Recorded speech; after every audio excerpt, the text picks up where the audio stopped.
Good afternoon, and thanks for the opportunity to talk to you today about what, by any measure, is a serious breach of international law, not to mention a rather heinous act of cowardice and terrorism. I'm speaking about the case that we've all been discussing against Assadollah Assadi, a senior Ministry of Intelligence and Security official who likely was operating on the direct orders of the supreme leader. The case against him is undeniable. As the French government officially stated, without any doubt, the responsibility for this plot falls on the Iranian Intelligence Ministry, the Ministry of Intelligence and Security. As the senior most intelligence officer for Iran in Europe and someone who previously spent a considerable amount of time in Iraq targeting the MEK, targeting US military forces in the region, he was the person who personally handed the explosives to be used in this attack to Nassima Nami and Amir Sadouni. While Assadi and other MOS operatives have been indicted, the European Union has put part of the MOIS and two of its senior officials on its sanctions list. Quite frankly, this is not enough. There should be international outrage and a more comprehensive plan to mitigate and eradicate the MOIS, which the US government has officially designated a foreign terrorist organization. So in addition to what will inevitably be a guilty verdict, Assadi has had the audacity to threaten authorities with retaliation should, or I should say, when a guilty verdict is returned. That's clearly unacceptable and indicative of just how brutal the MOIS can be. So let me speak very briefly about the MOIS. They operate worldwide. Excuse me. They use a variety of methods and tactics. They operate undercover as a diplomat, either through official embassy channels or through business organizations. They work very closely with the IRGC and other security agencies. But to label them an intelligence agency in the purest sense of the word would be a misnomer. From ancient times, nations relied on intelligence as an essential element of statecraft. And intelligence was a reflection of the culture and the value system of a given society. But in the modern era, there are changes that have occurred so that the nature of intelligence moved from survival of the regime to one protecting human rights and freedoms. The MOIS never made that transition.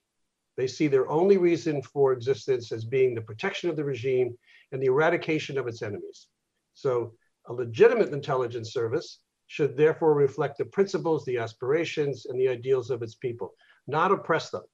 So in terms of how the MOS operates, basically they, as I mentioned earlier, a terrorist organization. They are the central organization in Iran that deals with intelligence operations. So they are beholden to no one other than the supreme leader.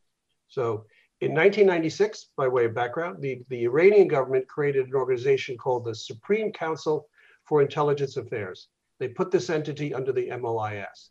That entity alone has over 25,000 people in their organization. Even the IRGC falls under the mandate to a significant degree. Its external operational wing, the Quds Force, are required to report to the MOIS. So talking about this trial and how, as you mentioned previously, this disinformation, that's the largest component in the MOIS, the Department of Disinformation. They use psychological warfare. They employ thousands of officers, including former members of the MEK and other opposition groups. So they infiltrate foreign-based operation groups. They basically are attempting, with very little, if any, success, to manipulate these organizations into either acquiring information on what they're doing, or, and again, has never been proven successful, try and manipulate that organization into being, at a minimum, less hostile to the regime, or perhaps being more supportive. So during my career in intelligence, working for the agency, I've encountered a number of MOIS operatives. And while their tactics may be somewhat outdated compared to other intel organizations, the breadth of their coverage, the capabilities at their disposal, and the unrestricted authorities they have are unmatched. They have been able to intimidate, coerce, kidnap, and even kill opponents of the ruling mullahs, to whom they view as their sole protector. So one of the largest components is, as I said, disinformation. They're the ones that have spread the false rumors about not just the Iranian regime's objectives, but about opposition groups as well. They manipulate very successfully the media, both in terms of providing a more positive image of Iran and planting false stories in the press about opposition groups like the MEK. So they blamed the terrorist attacks, such as the IRGC Quds Force plot to assassinate the Saudi ambassador to the United States several years ago, and other falsehoods. So even in this most recent incident about Assadi, the attempted assassination, the MOS tried to shift blame for this act on the MEK itself, saying that this was a false flag operation. False flag meaning they're pretending to be someone other than who they really are. So these and other untrue allegations have been made loudly and persistently by Tehran's functionaries, both witting and unwitting, in America as well as Europe.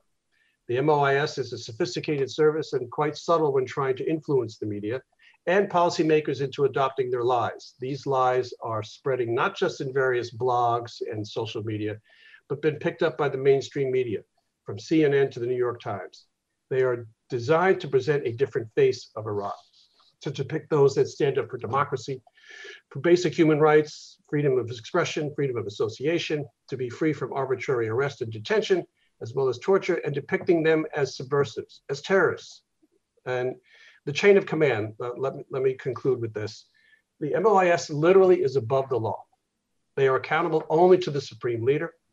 And while the supreme leader would normally go through the aforementioned Supreme National Security Council, he can, and I believe in this case was actually the example that we're using, he often goes directly to the MOIS. So there's no supervision, there's no transparency whatsoever.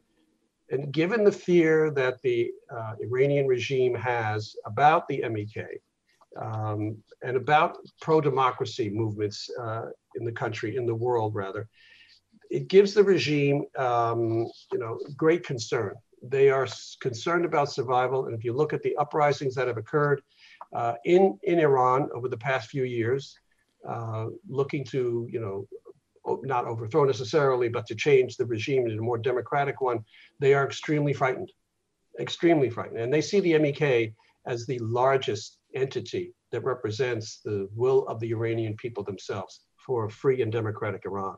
So they are desperate. They continue to see the MEK as a major threat to their survival. So it's imperative that Assadi, his cohorts, and indeed the MOIS and the mullahs in Tehran be held strictly accountable for this incident and for the continuous atrocities that Tehran continues to perpetrate against their enemies and to the people of Iran. Thank you.